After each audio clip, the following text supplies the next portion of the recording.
part of the identity that both of these rosters showed at Demacia Cup was if there is an objective, we are going there.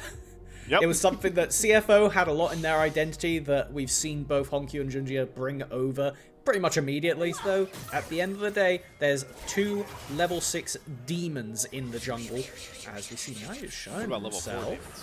What about level 4 demons fighting over Scuttle Crab? Callum, this is the LPL right here. We fight over Scuttle Crabs. We need to crash down, engage. Flash War for Chachi. Junja is cut down. First blood secured by Nayo as he tries to make his statement into the jungle first in our big Titan matchup. Top Esports on the board. Okay, we do see a bit more. Tangle Barb. There we go. I think Gala should have enough damage and will be able. Vampire picks up that kill. Fengwei cannot find the trade, and just like that, we're starting the seesaw of our matchup. Really want to emphasize how a year ago today, Nayo was not a starting jungler in the LPL, and now he's commanding a lot of the leadership duty on this top esports roster, a much younger roster than it ever was last year. Yep. It's really just going to be a case of now having to play super respectfully. So we do actually have both junglers hovering around mid.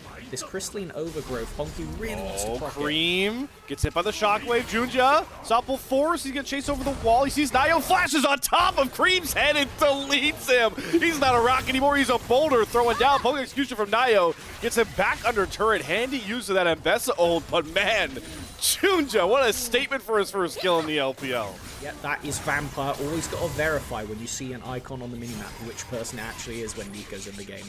Currently just the one secured by the looks of it. There's no more feats of warfare, so while grubs are quite important just because of how much gold you can drain from hitting towers, it's not one of those super high priority things. So you do have to do a little bit more extra math on the Nico check. Don't need to do any math on this. There is the unstoppable shockwave, as we'll call it. That's the Flying Oyster combo now in the LPL, folks. Oyster combo now in the LPL, folks. 2 ults, 1 dead mid laner, but it's Fengwei looking for the turn back and a double crash down into the public execution. Vampire is dead, and Junja doesn't have any damage left to trade that out, so both these teams finding ways to kind of scrap back after losing a member. Talk about this pseudo comeback mechanic of the crystalline overgrowth. If there's a kill that comes out of this, I'll be very surprised. The Malphile's up in 2, but yes, okay. Do I have a moment? Oh, Gala. No, you don't. Transcended to Gala, flashing forward after Jachi. One more auto should do it, and that's the Gala we know and love here around the LPL. You give him an inch, he takes a mile.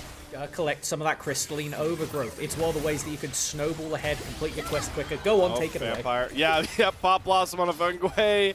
Honkyu should easily pick up that kill.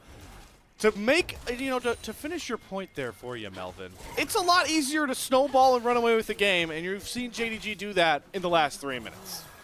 Most definitely, and it does mean that now this dragon has a lot more priority. Oh, there it is again. He's gone. He's just gone. Didn't even need the shockwave this time. Just the unstoppable force. Yeah, we see why teams are valuing this Malphite so highly. It's kind of like Nautilus of difficult situation to be in at this point, with no dragon up at the moment to take, just losing even more tower gold. Just to make it a bit easier for people to understand, the towers basically are the same as last year, minus the fact they now have plates. Now, Riot's just made it a lot more visually clear. It looks a bit weird, but when you realize this is just how it actually works. Great catch, Nayo, but the cleanse is perfect. Gala gets out of the Jin W. Now they catch Nayo forward, and Vampire finds a 2-man Pop Blossom on the backside. Gala transcended, trying to step up, get a couple more of these autos down. But JDG, even when they get jumped on now. And I will say, credit to Vampire there. Really good counter engage to continue the ticket there, keep forcing the issue. And this is something that I want to harp on.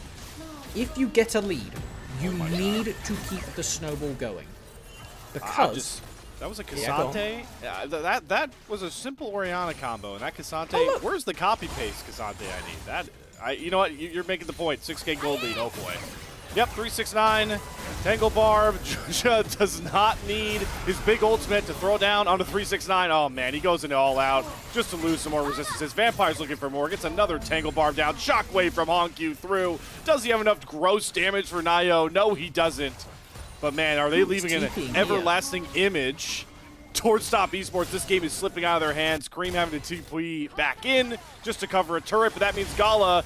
Oh my god, that was one empowered Q. This game is getting out of hand rapidly.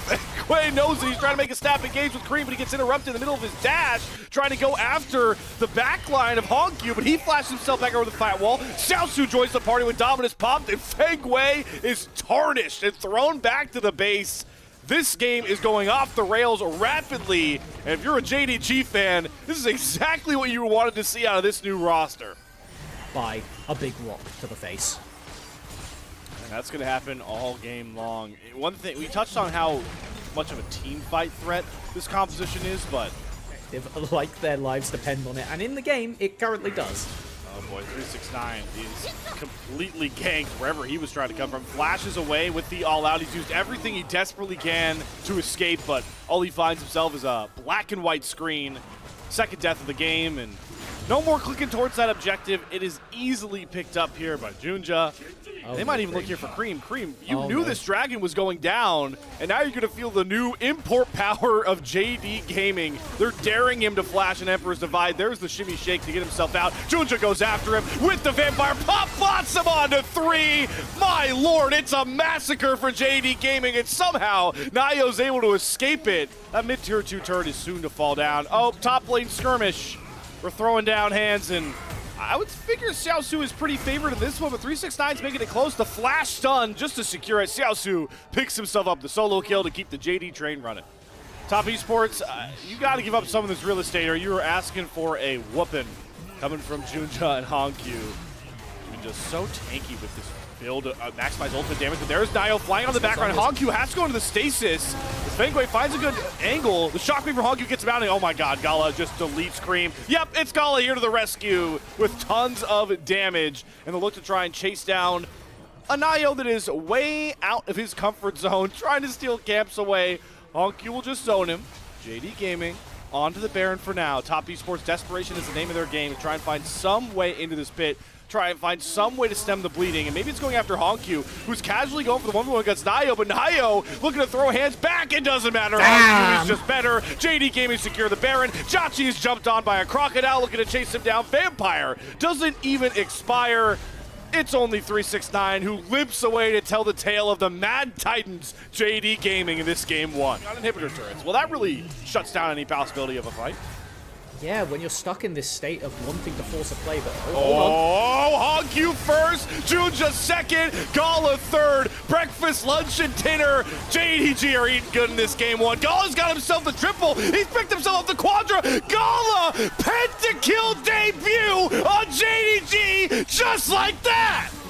This is LPL, everybody. You came, you saw, Gala got you, and now that is going to be a clean first game for JDG. We talked about the high expectations. We talked about what we wanted to see from these players. This is it. Everybody playing at the maximum for JDG, and TES, terrifying state to be put into for the first series of the year. These were some of the best highlights from today's matchup. Which moment was your favorite? Let me know in the comment section below. This is OP, and I'll see you tomorrow. Take care.